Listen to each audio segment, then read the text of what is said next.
I'm Richard Rash, and hundreds of people have paid me to come to their home and educate them about foundation issues. To my knowledge, none have been disappointed. I am their check and balance, their advocate. When I leave, they have their questions answered. They understand how their home is built. They understand how the soil affects the home.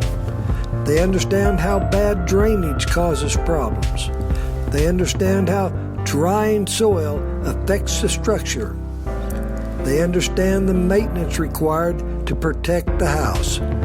They understand when drains are required, when and how to water the foundation, how and when to check the plumbing for leaks affecting the home. They understand the difference in piers and how they work.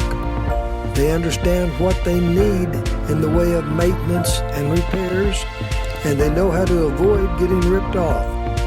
They will save a lot of money and get peace of mind. Since retiring from active contracting, I have been consulting on foundation problems. Before retiring, I spent 26 years as a foundation repair contractor, often as a consultant to other foundation repair contractors.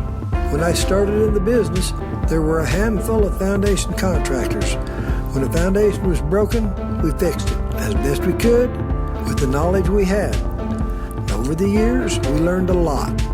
As time progressed, things began to change.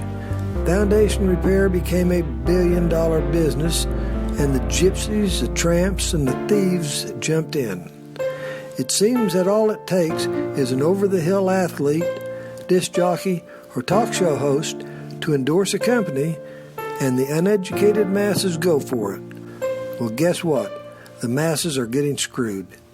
They are buying piers that are, to say the least, not ideal for our soil.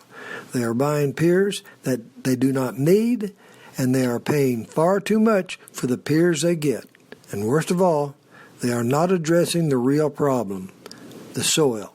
I can help.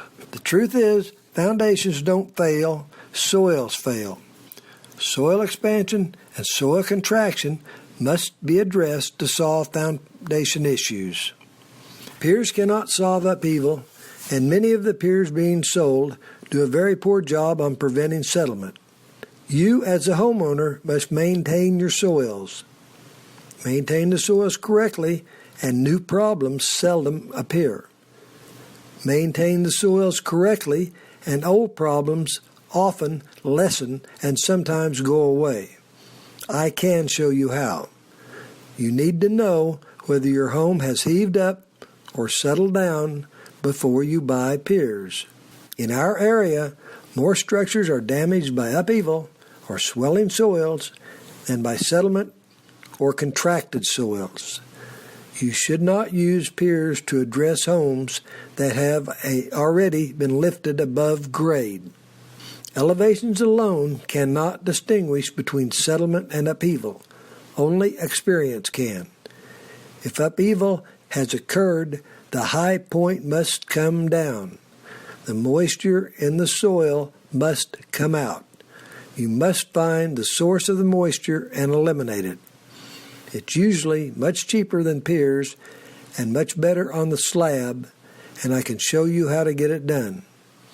If settlement has occurred and walls need to be lifted, you want the right number and type of piers from a reliable, experienced contractor, not piers that have a reputation for failure, not twice the required number of piers, and not overpriced piers. Contact me. I'm Richard Rash, 817-308-8186. Thank you.